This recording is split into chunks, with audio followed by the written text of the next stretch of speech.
Many ancient civilizations worshipped gods in the form of birds. Egyptians venerated the strength of Horus, and Greeks connected the owl of Athena with wisdom.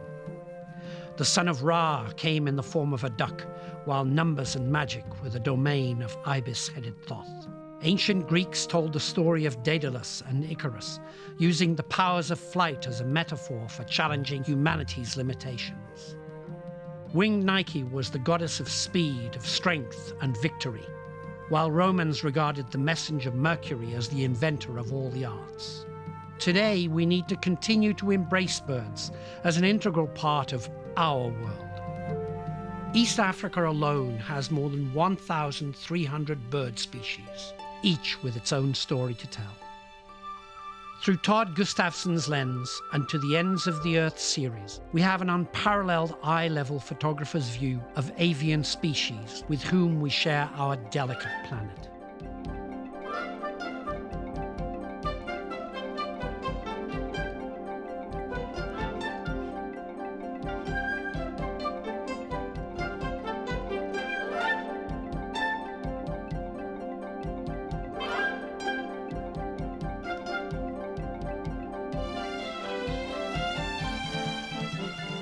We have so much in common and share so many of life's imperatives with birds. We all compete for mates and food. We raise families and provide for them.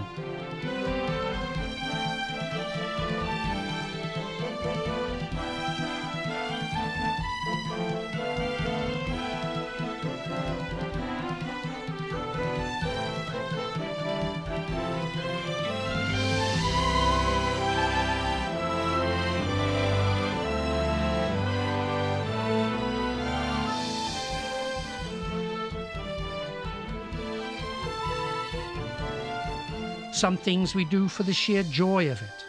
Raptors, waders, waterbirds, and whooshbirds all have a part in this story.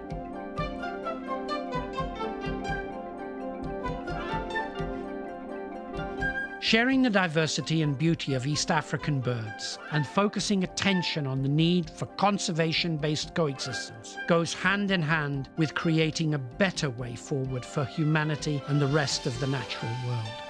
Celebrate the beauty of East Africa's bird life and get an intimate glimpse into the life stories of these dynamic avians through Todd's vision presented here in To the Ends of the Earth, Birds of East Africa. To give a perspective of how Todd's photographic vision and passion for wildlife began, Todd and his brother Brian returned to their roots in Magamba, Tanzania, to visit the school built by their father in the 1960s.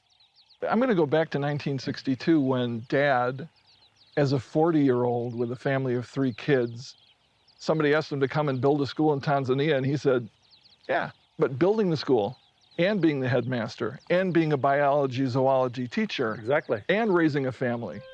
That's a challenge.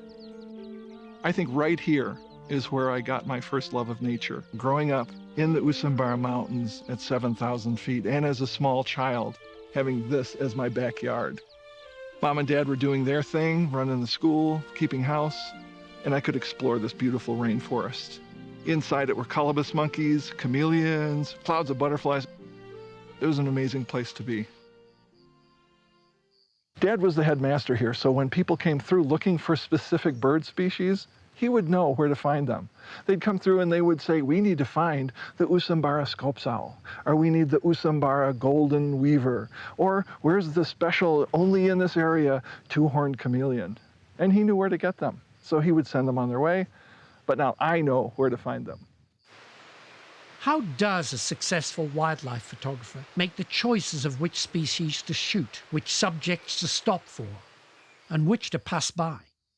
That is experiential. I mean, I do have a lot of birds in my mind. Some people may be calling me a bird brain, but I think I'm good with about 800 species here that I can just say, that's this is that. And hey, we ignore that because we've seen a gazillion, or we could expect to see them in a better situation. So when I see a pearl-spotted owlet, I know that we better stop.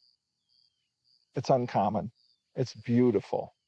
It has golden eyes. And in the back of its head, it has false eyes.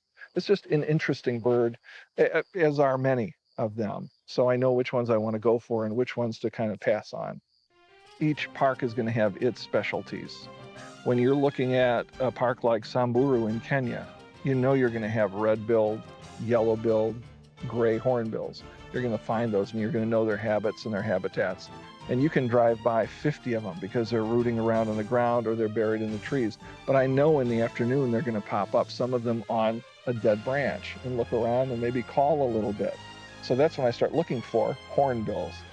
Not, oh, there's a hornbill, let's photograph them. There's a situation where the hornbill is beautifully photographable, and that's what I'll do there. Lake Manyara has groundwater forest. All the water coming off the escarpment makes this beautiful rainforest-like habitat. And so you got gray hornbills, crowned hornbills, ground hornbills, silver-cheeked hornbills, which are just spectacular. They like to be high in the trees. So if I see them high in the trees, I can say, there's a silver-cheeked hornbill, and drive on. If there's one down low, stop the vehicle and stop it like 10 feet ago so that we can approach it softly, quietly, and get in its zones and see if we can catch it doing some behaviors that we like. Todd has developed techniques in his photographic approach that allow him to build on an intriguing, dynamic portfolio. I always ask my drivers what their favorite subject is, and you'll get an idea of then how they look for subjects. I happen to like, I could consider myself an omnivore. I'm not just an animal photographer. It's not that only birds are what I like to photograph. If it's a beautiful subject, I'll go for it. Reptiles, mammals, scenery, flowers, plants, insects. I really like to photograph all of them well, and I use a similar style when I'm doing those different subjects. And I love birds, man. My brother and I have had this conversation many times. People go on safari. They want to see an elephant. They want to see a giraffe. They want to see lions. And some of them ignore the 1,300, depending on who's counting, species of birds that are here in Tanzania and Kenya. 1,300 species. And with that many phenomenal and interesting and infinite situations to photograph with birds, I mean, I'm ready anytime to do that. I like birds. The soda lakes of the Great Rift Valley support myriad bird species. Among them are the strikingly beautiful flamingos of the Great Rift Valley lakes. Flamingos are an iconic global species that include East Africa's greater and lesser flamingos. When they gather in numbers, their behaviors are riveting, from flight, group mating dances, to rhythmic feeding, with the best photographic angle being at eye level. We begin our journey at Lake Natron, home to millions of greater and lesser flamingos. Flamingo populations are dependent on water levels, chemistry, and food supply. These two East African flamingo species court, nest, and raise chicks in the shallow, nutrient-rich waters of this remote lake.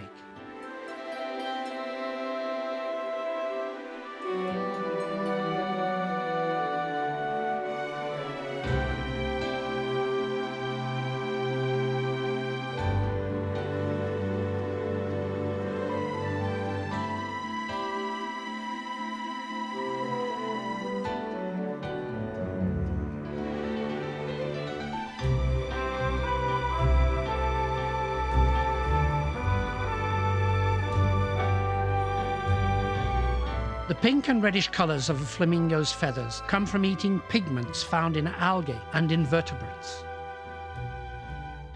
Dense concentrations of birds tend to gather at hot springs where algae and invertebrates proliferate. Flamingos' beaks have evolved and adapted to what they eat. Lesser flamingos have what is called a deep-keeled bill.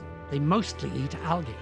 Greater flamingos have a shallow-keeled bill, which allow them to eat insects, invertebrates, and small fish.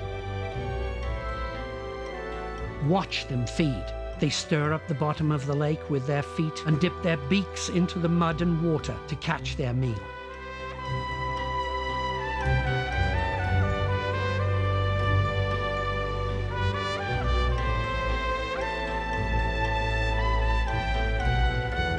Flamingos gather in colonies or flocks. The colony protects each other from predators and keeps the young safe. A group of flamingos will mate at the same time, so that all of the chicks will hatch at the same time. The courtship dances are dramatic. They can start with a few bachelors and can grow to hundreds of birds, showing off as they march in step.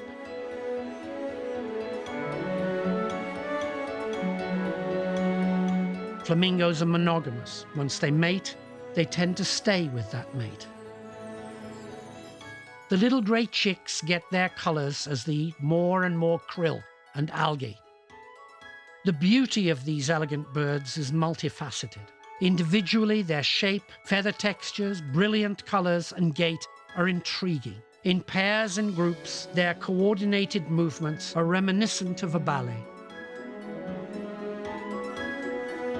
Flamingos in flight are equally dramatic. Singly and in groups, the legs, neck, and wing patterns are simply riveting. All of these factors go into the making of beautiful flamingo photographs. What can make a great scene explode with color and texture is when a jackal stalks the flock, looking for a meal. Even more dramatic is a predatory dive from a raptor. In the Ngorongoro crater, the flamingo-filled lake is simply beautiful until a marsh harrier dives and the scene is turned into a whirling mass of pink wings.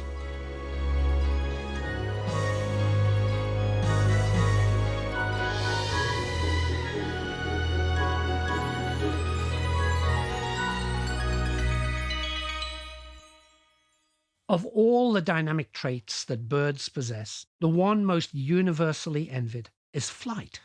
Each species has a distinctive flight style, from gliding to swooping, to hovering, and everything in between.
Out of all the photo subjects available in East Africa, how is it that Todd has such a rich, diverse portfolio of birds?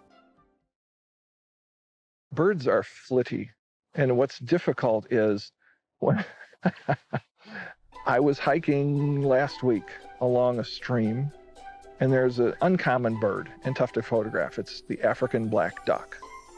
And they were coming to a pool where there was a cascading waterfall. And I thought, I can catch up to them in that pool because they'll have to stay because there's a waterfall.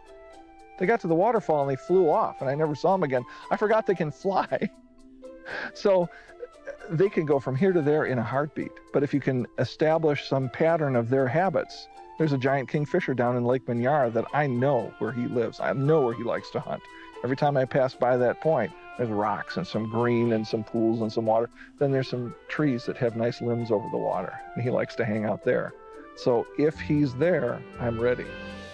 This is a place where we can see the giant kingfisher. We don't always see him here, but today it seems like there are two. I can hear him calling, and you hear a response.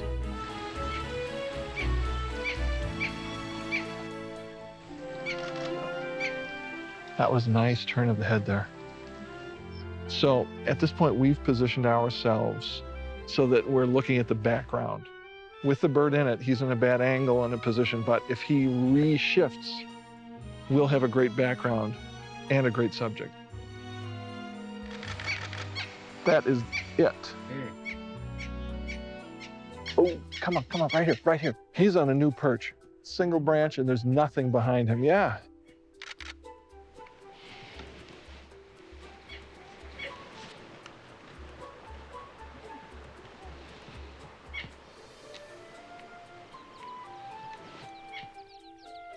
It's a dead-on portrait of this beautiful kingfisher, full body, facing us. There's a beautiful green leaf behind him, a dead dark green behind that, and his whole chest is showing. And every situation here has been different with the background. One was the water, then one was green. We had real dark green with a bright leaf, and now this is sort of a uniform forest green.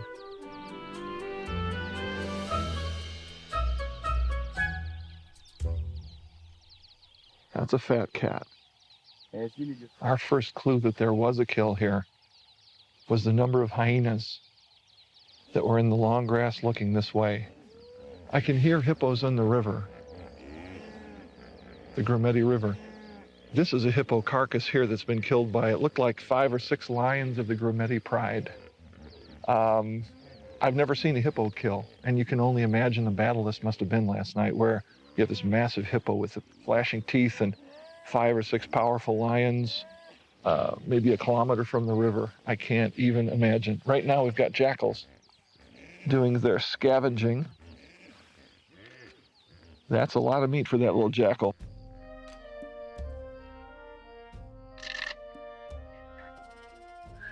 Yeah, with this hippo kill, there are 8,000 things happening at once.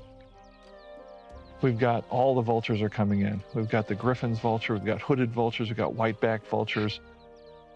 There's the hyenas. We've got the jackals. Flight photography is tremendous. Another aspect to a kill is the final scavenger group, the vultures. And when they fly in, it can be spectacular flight photography. Oh, you hear the hissing when those white-backed vultures come in. And the hyenas coming in. Hyenas too, this is going to be a feast.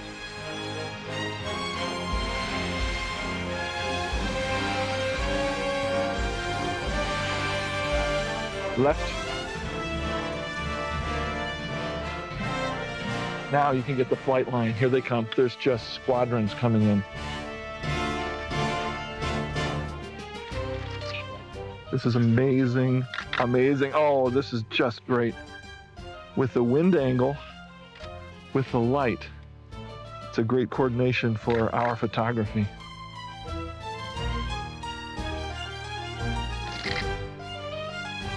The goal here I like is when they flare just as they land and all their wing feathers show.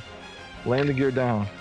I've worked a lot with a long lens on this scene, trying to get individual birds and hyena faces.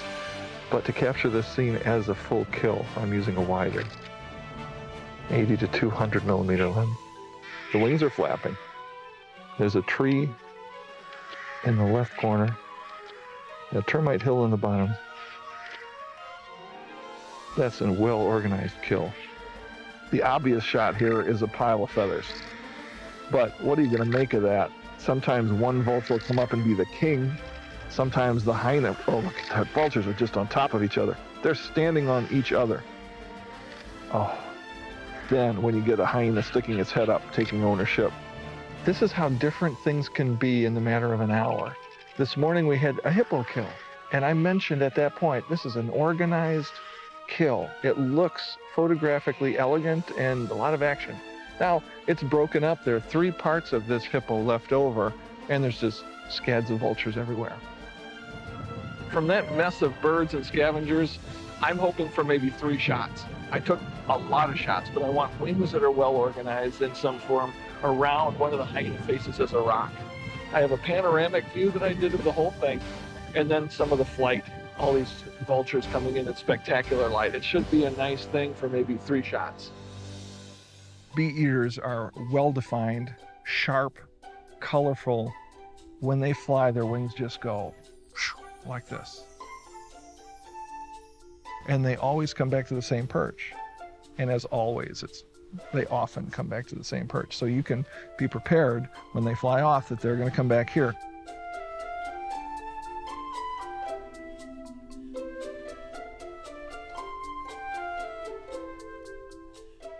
They're searching for the bees, so you can get lots of different head positions. It's not like a bird in a tree that's sort of, asleep or roosting or just preening all the time. They're active, they're cute, they're colorful.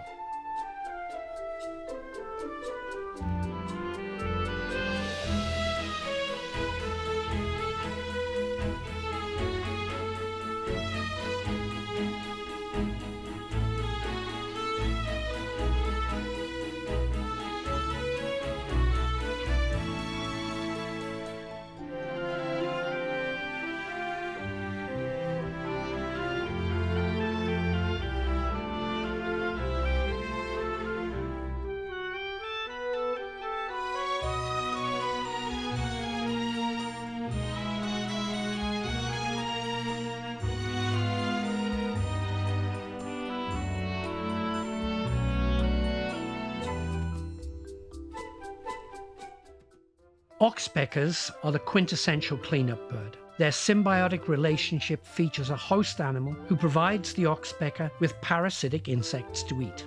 In return, the animal gets a nice cleaning, keeping the oxpeckers fed and the animals healthy. Groups of oxpeckers descend on a hippopod for their self-appointed rounds. When the work is done, they leave as quickly as they came, looking for a new herd to clean.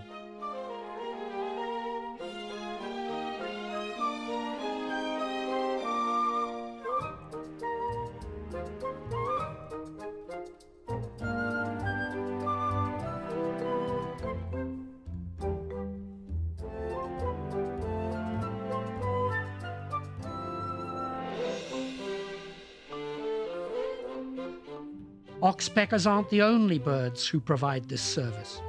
Certain shorebirds and waders get in on the action.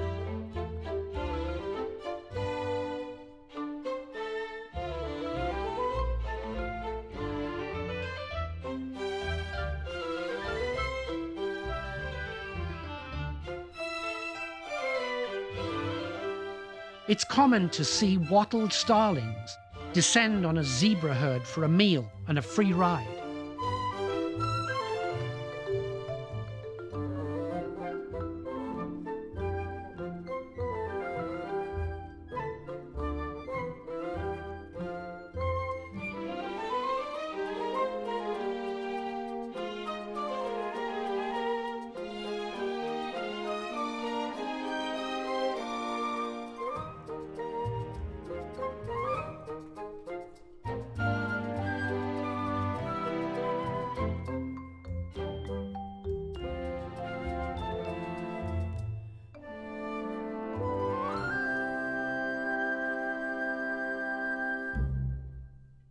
Competition can be for nesting materials, food, a roosting spot, or a mate.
Birds can have stunning courtship behaviors.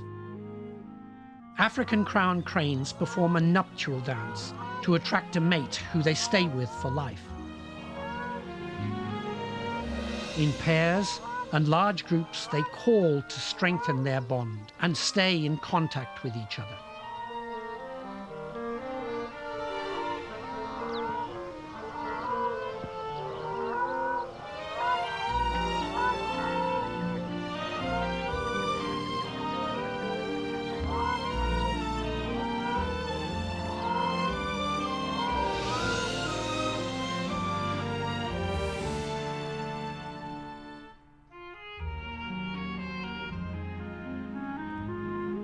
Kingfishers feed their mates, here a spider delicacy. Cory bustards puff air sacs in their necks, creating a visual signal to all females in the area.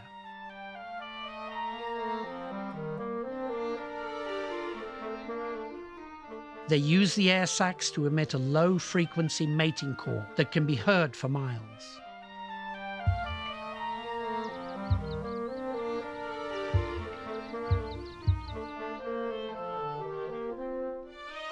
Oddly, ground hornbills mate and roost in trees.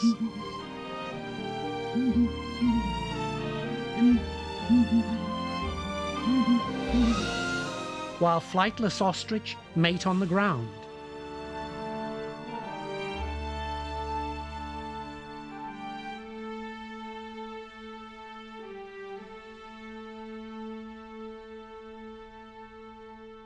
Plovers lay eggs among small rocks and stones that allow the nest to blend with its surroundings. This beautiful little crowned plover protects her nest. As perceived threats come near her nest, she stands and spreads her wings in a defensive display. Bee-eaters make nests in hillside claybanks.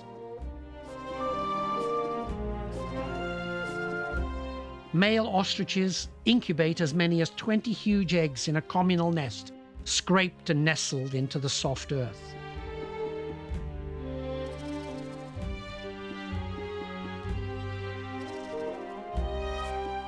Secretary birds build nests together. They both gather sticks and fly back to the nest, executing a mating dance of intricate balletic bowing.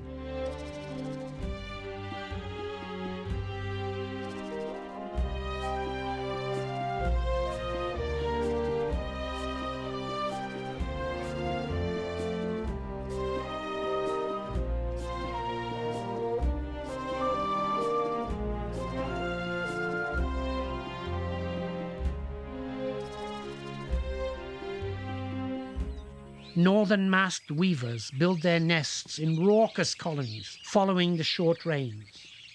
Males select a branch and build a nest.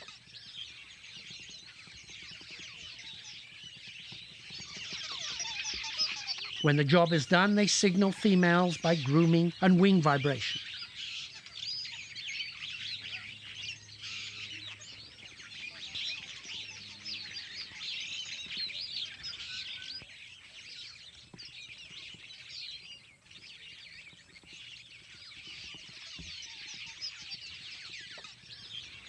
Females fly into the new nests.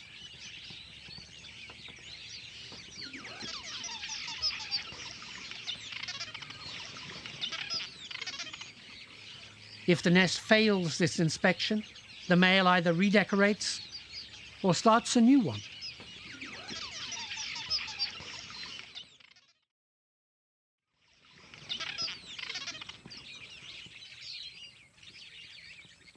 Perhaps the most amazing nest is built by the hammerkop, named with the Afrikaans word describing the shape of its head. The nest is absolutely massive. An unexpected visitor gives an indication of the nest's size. This huge male leopard relaxes the day away as the hammerkop patiently waits his chance to re-enter the nest. The tiny chin-spot batis male and female build a nest together. The male uses water droplets trapped in his feathers to shape the delicate structure. They both add to the nest by carefully weaving together gossamer spider webs and forest lichens.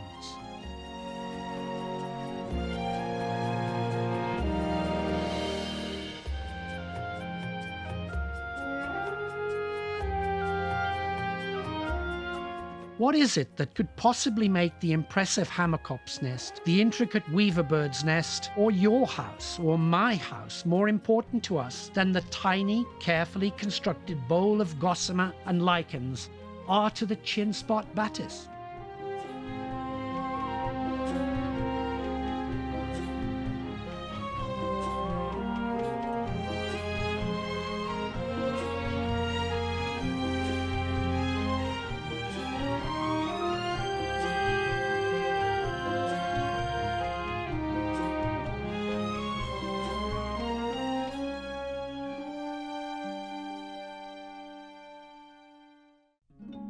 Chicks hatch and parents nurture and teach them survival skills.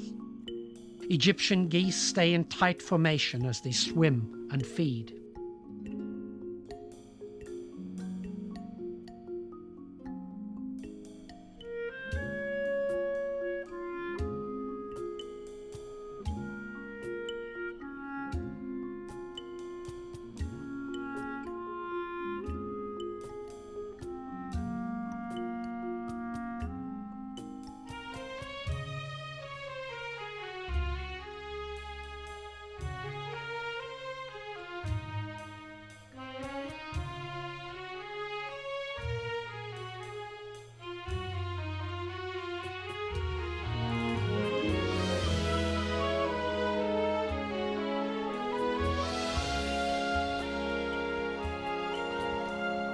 Coltish crowned crane chicks follow their parents as they search for seeds and insects.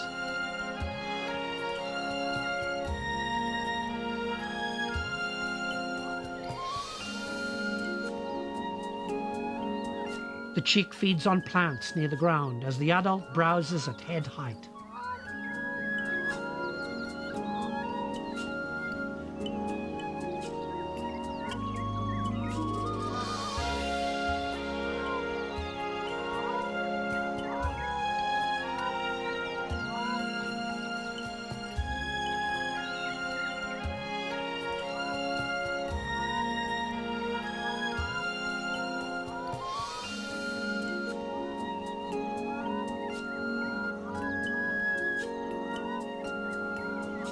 Yellow-billed stork fledglings gather in nurseries until their parents take them to acacia treetops for feeding and training. They feed on the soft, new acacia leaves and at the same time strengthen their wings as they struggle for balance.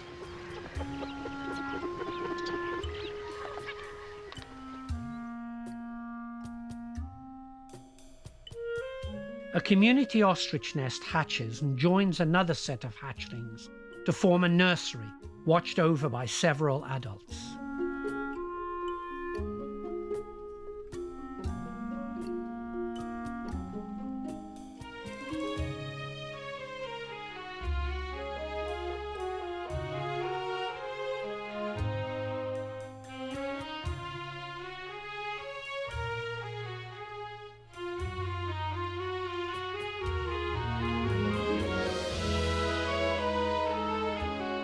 Chicks grow to adults who understand how to hunt, eat, and provide for themselves and their families.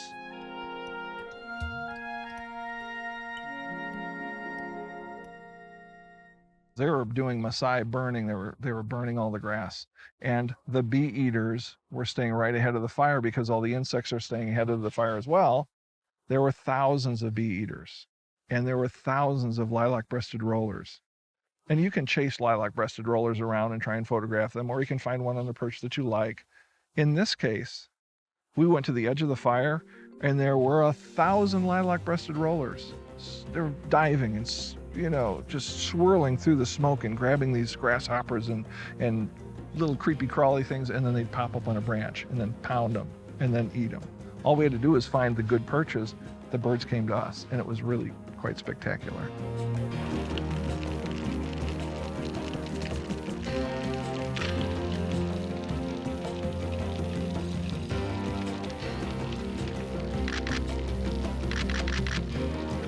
I love the translucence of this smoke. It gets really intense on the bottom, but then the sun's peeking through. You got the black trees and then green to the right where it hasn't burned. All these rollers are coming in. They're just eating all the insects as they fly in front of the fire, trying to escape. The importance of dung beetles cannot be overstated. They hatch after the short rains and use elephant dung as nutrient-rich places to lay their eggs. Compacting these balls by rolling them across the plains distributes seeds and fertilizes the grasslands. Entire species depend on this hatching. White storks migrate from Europe to fatten up for the mating season.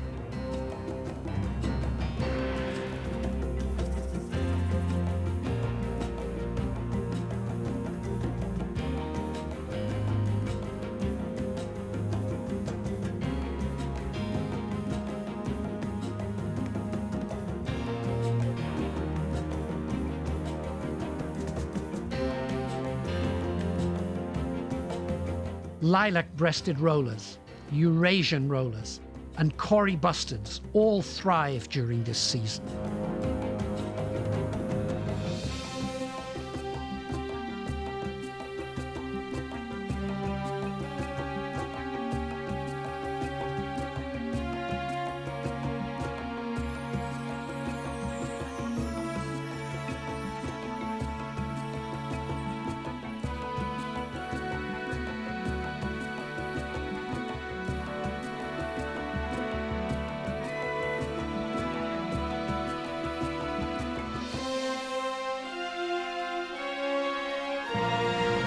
One of the most voracious and efficient hunters on the plains is the ground hornbill.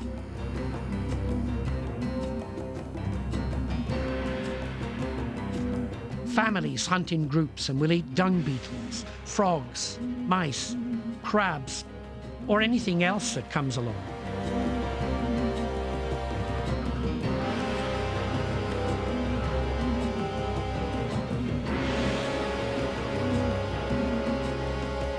A prized photo is to get the perfectly executed toss.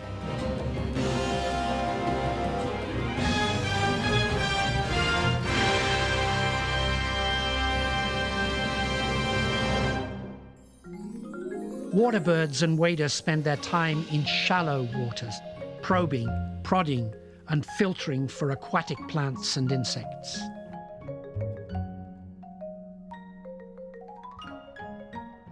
Elegant pied avocets often feed in pairs.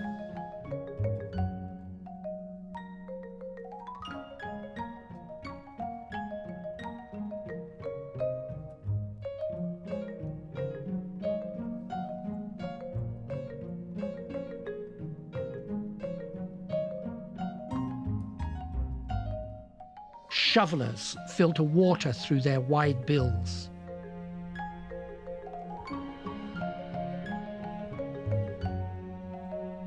Spoonbills use similar filtering as they feed in the shallows.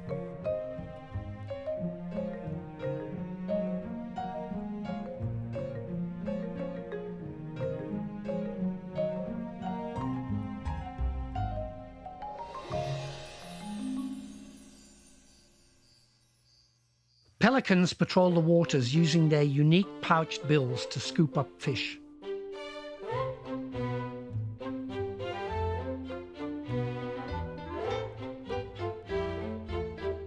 They often use cooperative hunting, a herding strategy to surround schools of fish.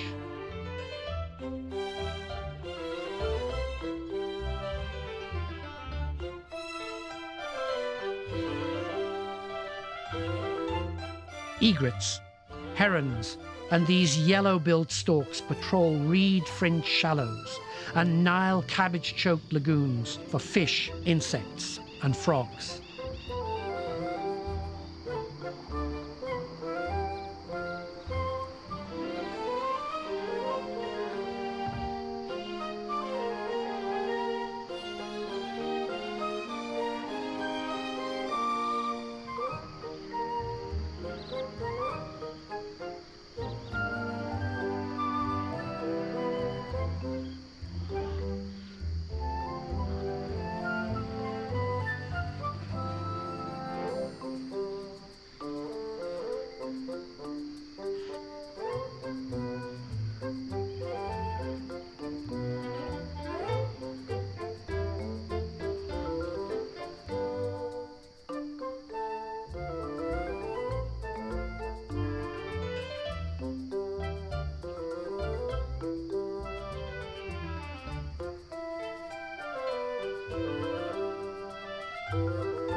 The saddle-billed stork delicately rinses his beak after eating a frog.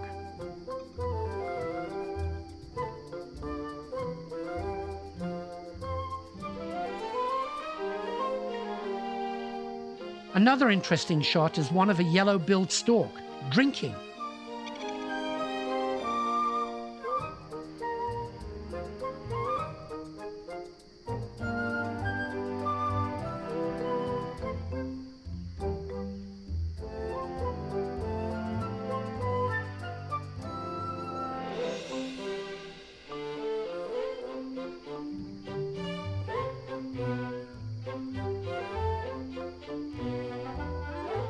Kingfishers' hunting style is similar to bee eaters. They have a favorite perch. Sight the prey, fly off, and return to the same perch with their prize.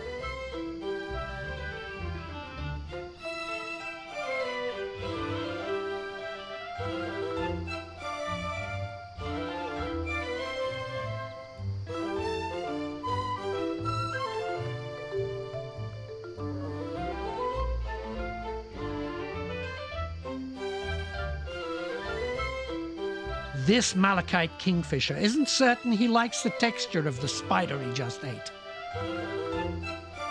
There are as many variations on feeding as there are types of birds.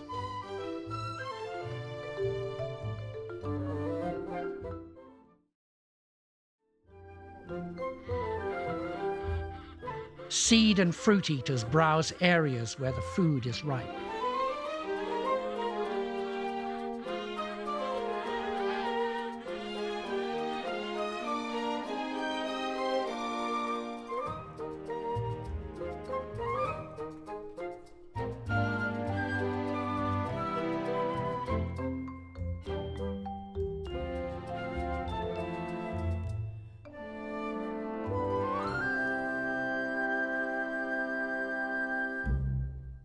Raptors are built to hunt with their sharp, powerful talons and their massive beaks.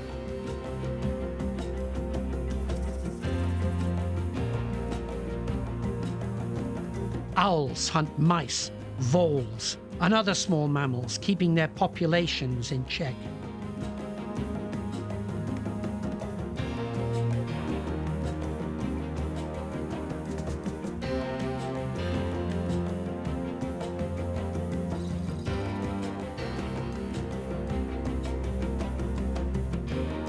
What a battle it must have been when this eagle owl hunted this genet cat.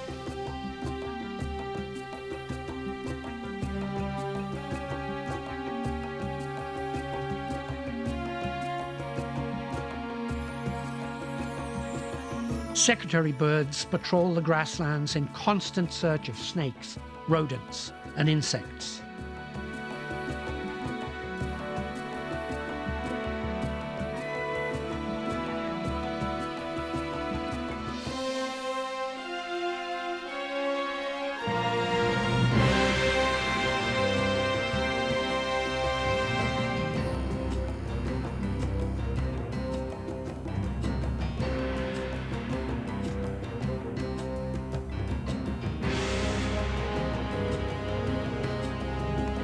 African harrier hawks have a unique way of hunting for insects. They patrol in areas where there are stands of dead trees. Their snake-like necks are suited to explore behind dead bark. They hang on to the tree with their beak as they use powerful legs and claws to pry away the bark and use their huge wings to keep balance.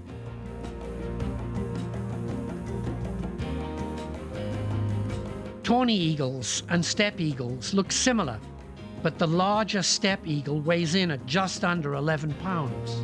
Here, a steppe eagle uses its powerful beak and neck to rearrange an entire wildebeest kill.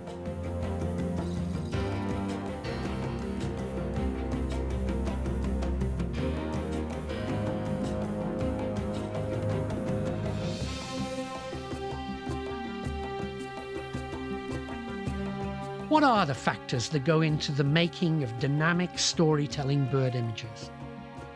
I try to avoid taking birds that are high in trees because the angle is awkward. It's just you're looking right up at them and they're looking down their nose at you.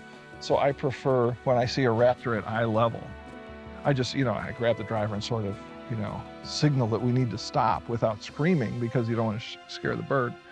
But when you can look dead on in the eye of a raptor, it's more intimidating for the viewer when they see that photo. East Africa is a land of superlatives. Here lives the largest of all birds, the ostrich, the smallest raptor, the pygmy falcon, Africa's heaviest raptor with the largest wingspan, the martial eagle, the aptly named Goliath heron, the tallest of all wading birds, and the greatest diversity of vulture species, including Ruppel's griffon vulture, lappet-faced vulture, the uncommon Egyptian vulture, hooded vulture, white-backed vulture, palm-nut vulture, and the multicolored white-headed vulture.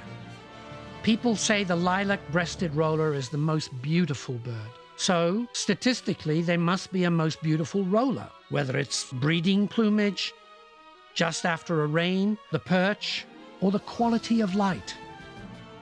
So in the world of infinite improbabilities, there has to be a least attractive lilac-breasted roller.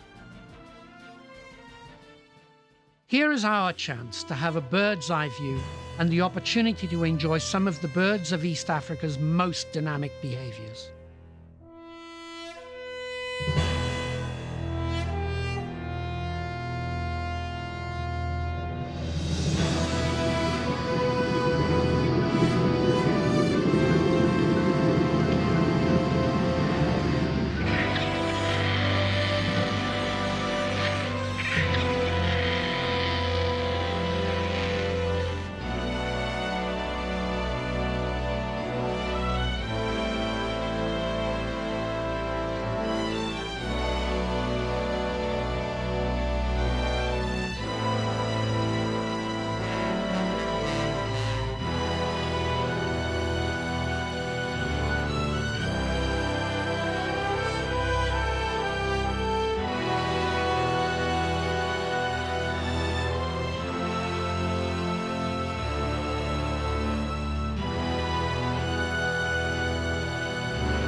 Elephants share news with the most delicate touching of trunks.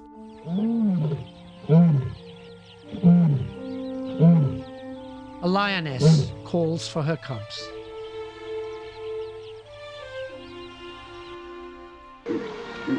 Vero's eagle owls call to each other, welcoming the night.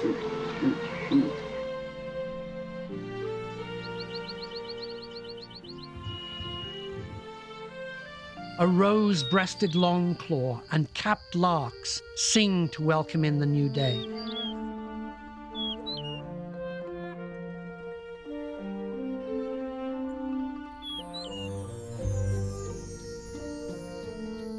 A black-bellied bustard has a well-orchestrated call to attract a mate.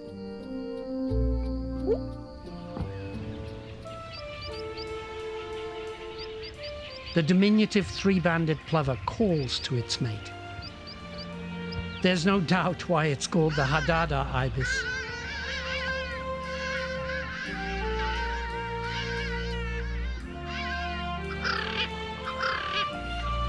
Bird calls echo across the plains, lakes, and woodlands. Burfowl call in the evening for the same reason there is a dawn chorus at sunrise. What is the importance of communication to the survival of the family, the pack, or the flock that has allowed them to survive for millennia? How vital is it for us to relearn those communication skills and to have the human species reconnect with the natural world for the survival of all? And think how these wild creatures have so much in common with each other and with us. Through Todd's lens, we see a vanishing natural world. We can see a world we have the power to protect. If we, of all creatures, can best understand consequences and plan far ahead, then let us do so. I choose to use my photography to stand with nature, our delicate planet, and the wildlife that are shown in this documentary. To the ends of the earth is sharing the earth's beauty to illustrate exactly what is at stake. Imagine a world without elephants, lions, giraffes, and those are just the obvious animals at risk. Collectively, these images explore different aspects of the animal's behavior, a visual commentary on what it means to be born free into the last wild places.